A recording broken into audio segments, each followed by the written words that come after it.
Hi, I'm Ryan Szymanski, curator for Battleship New Jersey Museum and Memorial. Today we've got a video for you on some of the restoration work we're doing around the ship. So is also a good video for those of you who are modelers. It's one of those features that I don't believe I've ever seen in a scale model of this ship. So we're going to be talking about the danger lines that are painted on the deck. Now, first of all, I am only aware of these lines being around in the 1980s. World War II, I'd almost guarantee you that they weren't here. With the deck painting camouflage stained a blue color, they would not have had a red danger stripe on it. Anti-aircraft guns and other manned positions inside of where there are danger lines today. But by the 1980s, this was definitely a thing.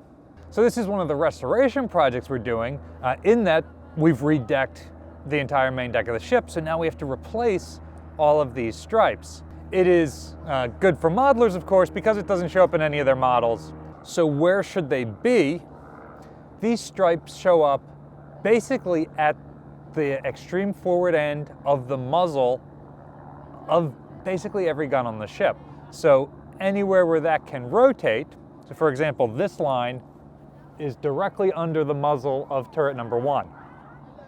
There's another line at the forward end of the superstructure where if the turret 1 was rotated for an over-the-shoulder shoot, it would be at its extreme amount. So that's roughly right around where the superstructure starts to go parallel again with the hull as opposed to being cut away to give the gun a better arc of fire.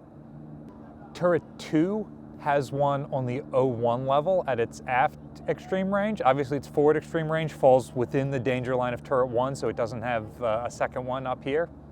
Turret 3, of course, has some back aft, again, basically under where the muzzle is, and then as it turns towards the superstructure where those would be. The 5-inch guns, when they are trained broadside off the side of the ship, their gun barrels extend beyond the side of the ship. So they only have lines that are perpendicular to the broadsides up in the superstructure. Again, they're roughly where the muzzle is, not where the blast from the muzzle is, not like a certain distance away. It is like right at the muzzle. The phalanx are the same. They've got a circle painted around them on the 05 level where they are located. And none of the other guns like the 50 cals or the 25 millimeter Bushmasters have anything like that associated with them. We've covered this in previous videos, but a very common question that we get asked is, could you be on deck when the guns fire? And the answer is yes. During World War II, for example, there are anti-aircraft guns around, and in some cases on top of, the 16-inch guns that would have often been manned in combat. Likewise, in Korea, many of those guns are still in place. In Vietnam, the policy was if you're doing shore bombardment from the forward turrets, you could still be sunbathing aft. If you were doing shore bombardment from the aft turrets, you could still be sunbathing forward. And in the 1980s, we have tons of pictures of photographers on deck taking pictures of the guns firing. And they are relatively close to the guns when they're firing, although always outside of the danger stripe.